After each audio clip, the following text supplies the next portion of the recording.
بسم اللہ الرحمن الرحیم۔ معزز سامعین، السلام علیکم ورحمۃ اللہ وبرکاتہ۔ میرے پیارے عزیز دوستو، امید ہے آپ خیریت سے ہوں گے۔ اللہ آپ کو خوش رکھے، شاد و آباد رکھے۔ اللہ پاک آپ کی زندگی میں خوب بہاریں عطا فرمائے۔ جیسا کہ آپ کو معلوم ہے ناظرین کہ ماہ شعبان کا یہ ماہ شعبان چل رہا ہے، شعبان کا مہینہ چل رہا ہے۔ اس مہینے میں ایک رات ایسی آتی ہے کہ جس رات میں اللہ تبارک و تعالی اپنے بہت سارے بندوں کی مغفرت فرما دیتا ہے، دعائیں قبول کرتا ہے، عزتیں عطا فرماتا ہے، برکتیں عطا فرماتا ہے، رحمتیں عطا فرماتا ہے اپنے بندوں پر۔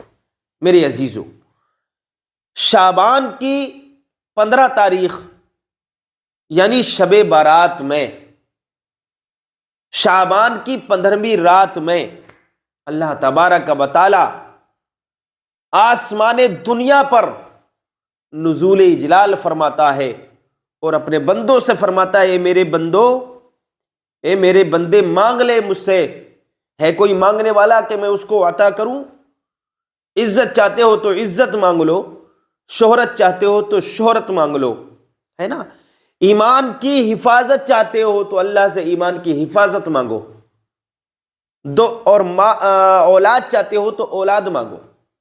میرے عزیزو، میں ان بہنوں سے اور ان اپنے بھائیوں سے گزارش کروں گا کہ جن کے گھر میں اولاد جیسا پھول نہیں کھلا، اولاد سے محروم ہیں، بہت کوششیں کرنی، بہت بڑے بڑے ڈاکٹروں کے دروازوں کے چکر لگائے اور حکیموں کے پاس گئے، بڑے بڑے میاں کے پاس پہنچے، تعویذ بنانے والوں کے پاس پہنچے، لیکن کوئی نتیجہ نہیں نکلا۔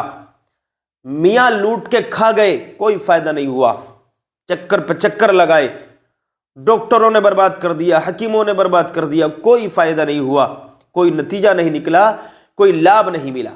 تو میرے عزیزو، میں ان بھائیوں سے، ان بہنوں سے کہنا چاہوں گا کہ جن کے گھر میں ابھی تک اولاد پیدا نہیں ہوئی ہے، اولاد جیسی خوشی سے وہ محروم ہیں، تو آ رہی ہے 15 شعبان، شب بارات جس کو کہتے ہیں، تو اس رات میں آپ اللہ کی بارگاہ میں رو رو کر، گڑ گڑا کر دعائیں مانگیں۔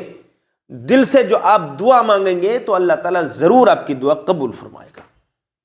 اب میرے عزیزو، یہ رات کتنی برکتوں والی ہے۔ 15 شعبان، 15 شعبان کی رات جو ہے، شب بارات جس کو کہتے ہیں، 15ویں شعبان کی جو رات ہے، کتنی برکت اور رحمت والی ہے، کتنی عزت والی ہے، کتنی نجات والی ہے، یہ میں آپ کو بتانے والا ہوں حدیث پاک کی روشنی میں۔ اسی تعلق سے، اسی موضوع پر ایک حدیث آپ کو سنانے والا ہوں۔ بڑے دھیان سے، بڑے توجہ سے سنیے اور سننے کے بعد عمل کرنے کی کوشش کریں۔ انشاءاللہ تعالی آپ کو 15 شعبان کی برکتوں سے محروم نہیں رکھا جائے گا۔ اللہ تبارک و تعالی آپ کے اوپر رحمتیں، برکتیں عطا فرمائے گا۔ آئیے حدیث پاک سنیے۔ دیکھیے، آقا علیہ السلام کا ارشاد گرامی ہے، جب شعبان کی 15ویں شب آتی ہے، شب کا معنی ہے رات، جب شب بارات آتی ہے، یہ سمجھ لیجئے، 15 تاریخ یاد رکھنا، 15 تاریخ والی جو رات آتی ہے تو اللہ تعالیٰ کی طرف سے اعلان ہوتا ہے کہ ہے کوئی مغفرت کا طالب، ہے کوئی مغفرت طلب کرنے والا کہ اس کے گناہ میں بخش دوں؟ یہ اللہ فرما رہا ہے اپنے بندے سے۔ ہے کوئی مجھ سے مانگنے والا کہ اسے عطا کروں؟ اس وقت اللہ تعالیٰ سے جو مانگا جائے وہ ملتا ہے۔ جب اللہ تعالیٰ اپنے بندوں سے فرماتا ہے، ارشاد فرماتا ہے، تو اس وقت میں جو بھی مانگا جائے گا اللہ سے، جو بھی جائز دعا، پاک دعا، نیک دعا آپ مانگیں گے، اللہ تعالیٰ آپ کی دعا ضرور قبول فرمائے گا۔ وہ سب کی دعا قبول فرماتا ہے سوائے بدکار عورت اور مشرک کی۔ یعنی اس رات میں ہر مسلمان مرد اور عورت کی دعا قبول ہوتی ہے، ہر جائز دعا قبول ہوتی ہے، مگر 2 لوگوں کی دعا قبول نہیں ہوتی۔ ایک تو بدکار عورت۔ بدکار عورت کون ہے؟ جو برے کام کرتی ہے، فاحشہ ہے، شریعت اسلامیہ کا النگھن کرتی ہے نا، شریعت اسلامیہ کو پاش کرنے کی کوشش کرتی ہے، راستے پر نہیں چلتی، اہدنا الصراط المستقیم پر گامزن نہیں ہے، اہدنا الصراط المستقیم پر نہیں چلتی ہے نا، وہ زانیہ ہے، اپنی شرمگاہ سے لوگوں کو سیراب کرتی ہے، اس کی شرمگاہ سے لوگ فائدہ اٹھاتے ہیں، زانیہ ہے وہ، بدکارہ ہے، تو پھر جب تک وہ اپنے اس فعل سے سچے دل سے توبہ نہیں کر لے گی، اس وقت تک اس رات میں اس کی دعا قبول نہیں ہوگی۔ تو میں یہ آپ سے کہنا چاہوں گا کہ اگر کوئی ایسی عورت ہے جو گناہوں میں ملوث ہے، بدفعلی میں ملوث ہے، تو وہ توبہ کرے اس رات میں سچے دل سے اپنے اس فعل سے، تو اللہ تعالیٰ معاف فرمائے گا۔ تو جب تک اس فعل سے توبہ نہیں ہوگی، دوسری دعا آپ کی قبول نہیں ہوگی، یہی بات یاد رکھیں۔ تو سب کی دعا قبول ہو جاتی ہے، لیکن بدکار عورت کی دعا قبول نہیں ہوتی۔ کب تک؟ جب تک کہ وہ بدکاری سے توبہ نہ کر لے۔ اور مشرک کی دعا قبول نہیں ہوتی۔ مشرک، شرک کرنے والا، یعنی اللہ کی ذات کے ساتھ میں کسی کو شریک ٹھہراتا ہے، اللہ کی بھی عبادت کرتا ہے اور کسی میاں کی بھی عبادت کر رہا ہے۔ بہت سارے فرقے ہیں دنیا میں، ہے نا، اور وہ فرقے ایسے ہیں کہ وہ جھوٹے موٹے بنا دیتے اور وہ بتاتے ہیں کہ ہم اللہ والوں کے چاہنے والے ہیں، اللہ کے ولیوں کے ماننے والے ہیں۔ کچھ فرقہ تو ایسا ہے کہ ایک فرقہ ایسا ہے کہ وہ کہتے ہیں ہم وارثی ہیں، اور پھر وہ نہ نماز پڑھتے، نماز کے منکر ہو جاتے ہیں، نماز نہیں پڑھتے کہ نماز ہمارا پیر ہی نماز ہے، بس پیر کو دیکھ لیا نماز ہو گئی۔ نہیں، ایسا نہیں ہو سکتا، یہ بات بالکل غلط ہے۔ اور جو سچے وارثی ہوتے ہیں وہ نمازوں کے پابند ہوتے ہیں، جو سچے وارثی ہوتے ہیں وہ رسول کی سنتوں پر عمل کرنے والے ہوتے ہیں۔ جو سچے وارثی ہوتے ہیں، حقیقت میں جو وارثی ہوتے ہیں، وہ اولیاء اکرام کے غلام، اولیاء اکرام کے طریقے کو اپنانے والے ہوتے ہیں، شریعت اسلامیہ پر چلنے والے ہوتے ہیں۔ اور یہ جو آج کل کے جو وارثی گھوم رہے ہیں نا، یہ جھوٹے کہ ہم وارثی ہیں، ان سے نہ حضور باری سے پاک راضی ہیں اور نہ دوسرے اولیاء اکرام ان سے راضی ہو سکتے ہیں، کیونکہ ان کے کام ہی ان کی مرضی کے مطابق نہیں ہے، ان کی مرضی کے خلاف ہے۔ یہ کام وہ کرتے ہیں کہ نمازوں کو چھوڑتے ہیں، جھوٹ بولتے ہیں، دغا بازی کرتے ہیں، اور یہ جو ہے بعض کو تو ہم نے دیکھا کہ سنا بھی ہے کہ ہم نے دیکھا اور ہم نے سنا کہ وہاں جا کر چکر لگاتے مزار کے، ہے نا، حضور باری سے پاک کا جو مزار ہے وہاں کا چکر لگاتے، طواف کرتے ہیں۔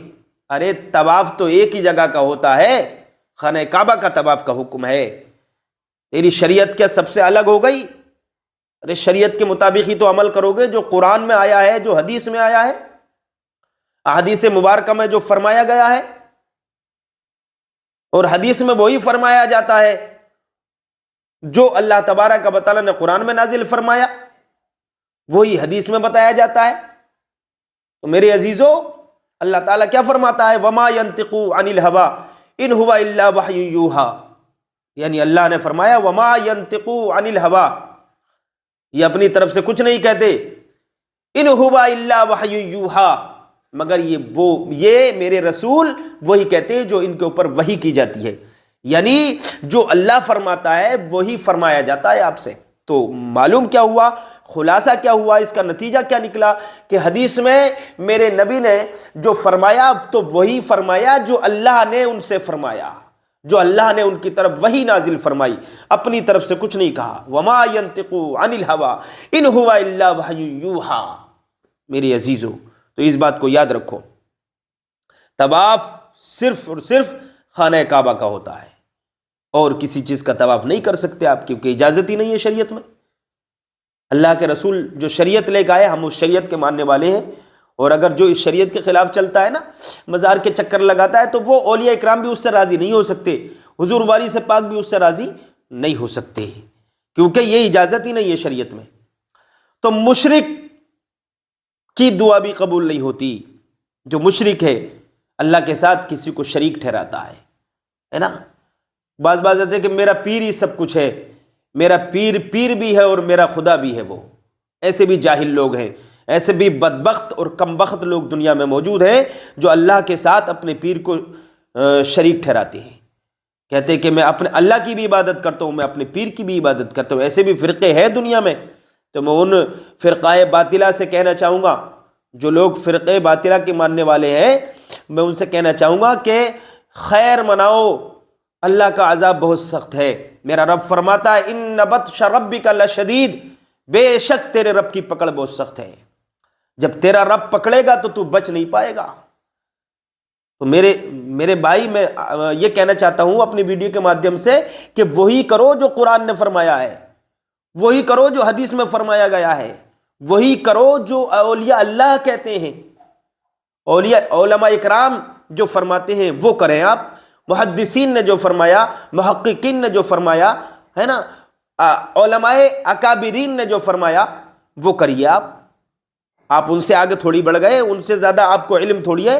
ائمہ مجتہدین نے جو فرمایا ہے نا، ائمہ اربعہ نے جو فرمایا وہ کریں آپ۔ تو میرے عزیزو، شریعت کے خلاف اگر چلے آپ تو ٹھکانہ نہیں ہے، کہیں ٹھکانہ نہیں ملے گا، نہ یہاں نہ مرنے کے بعد۔ اگر شریعت کے خلاف ایک قدم بھی ہٹایا، اگر شریعت کے خلاف ایک قدم بھی ہٹ کے چلے تو خیر نہیں ہے آپ کی، نہ یہاں اور نہ مرنے کے بعد، اور نہ میدان محشر میں۔ میدان محشر میں بھی ذلیل کر دیا جائے گا آپ کو۔ تو میرے عزیزو، ہر چیز کی ایک حد ہوتی ہے۔ جو حدود اللہ ہے وہ آپ بالکل بھی اس کو پار نہ کریں، حدود اللہ میں رہ کر ہر کام کریں۔ ہر چیز کی ایک حد ہے، اللہ نے حد مقرر کی ہے، ایک دائرہ مقرر کیا ہے نا۔ کسی سے بھی محبت کرے تو ایسی محبت کرے جو محبت جائز ہے، جس محبت کا حکم اللہ نے دیا، رسول اللہ نے دیا اور اولیاء اللہ نے دیا۔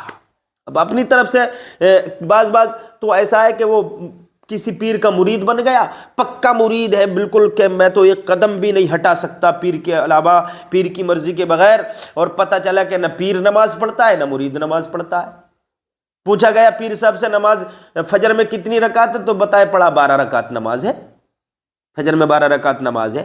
اس کے پیر کو ہی نہیں معلوم ہے تو اسے کیا معلوم ہوگا؟ تو پیر اچھے تلاش کرو جو شریعت پر چلنے والے ہیں، قرآن کی بات پر عمل کرنے والے ہیں، اولیاء اکرام کی بات پر عمل کرنے والے ہیں، جو نبی کے سچے وفادار ہیں انہی کو پیر بنائیے۔ آج کل کے جو یہ شیطان گھوم رہے ہیں نا، ان کو پیر مت بنائیے، یہ آپ کے ایمان کو برباد کر دیں گے۔ تو یہ چند باتیں تھیں جو میں نے آپ کو بتائی اسی کے ضمن میں۔ تو 2 لوگوں کی دعا قبول نہیں ہوتی، ایک بدکار عورت کی اور ایک مشرک کی۔ حضرت علی رضی اللہ تعالی عنہ سے روایت ہے کہ محمد صلی اللہ تعالی وسلم نے فرمایا، جب شعبان کی 15ویں شب ہو تو رات کو قیام کرو۔ آقا فرما رہے ہیں، میرے نبی فرما رہے ہیں، سبحان اللہ، میرے نبی کا فرمان میرے سر اور آنکھوں پر ہے۔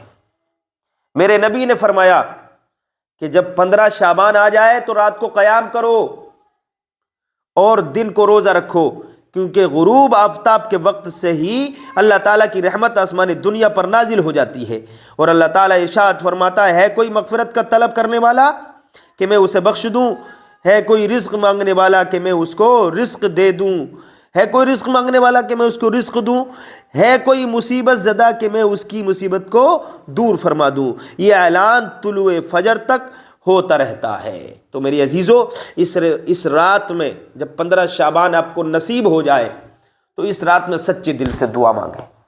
آپ جو پورے سال گناہ کر چکے ہیں ان گناہوں کی معافی طلب کریں اللہ کی بارگاہ میں، اللہ آپ کو معاف فرما دے گا۔ اگر آپ کو اولاد چاہیے تو اولاد کی دعا کریں، ہے نا، اللہ آپ کی دعا قبول فرمائے گا۔ اگر آپ نیک بننا چاہتے ہیں تو نیک بننے کی دعا کریں، اللہ مجھے نیک کام کرنے کی ہدایت عطا فرما۔ اور آپ خاص کر میں آپ سے یہ عریضہ پیش کروں گا کہ اپنے ایمان کی حفاظت کی دعا مانگیں۔ یہی دعا، یہ سنت اولیاء ہے، یہ ہمارے اکابرین نے، ہمارے اولیاء اکرام نے یہ دعائیں مانگی ہیں، یہ اللہ ہماری ایمان کی حفاظت فرما۔ ایمان سب سے بڑی دولت ہے، ایمان جنت میں جانے کا ذریعہ ہے، قبر کو جنت بنانے کا ذریعہ ہے ایمان۔ اگر ایمان کے ساتھ آپ قبر میں جائیں گے تو مصطفیٰ جان کائنات کا آپ کو دیدار نصیب ہوگا، جنت کا پروانہ آپ کو ملے گا، آپ کی قبر کو جنت کی کیاری بنا دیا جائے گا، میدان محشر میں جنت کا پروانہ مل جائے گا، نبی کریم صلی اللہ تعالی علیہ وسلم کی شفاعت آپ کو نصیب ہوگی جب کہ آپ ایمان پر مرے ہوں گے، آپ کا خاتمہ ایمان پر ہوا ہوگا تب۔ شرط یہ ہے کہ مومن مرو، اگر مومن مرو گے تو بہت فائدہ ہے، مومن ہو کر مرو، مسلمان ہو کر مرو، یہ اللہ کا فرمان ہے کہ مسلمان ہو کر مرو، وَأَنْتُمْ مُسْلِمُونَ۔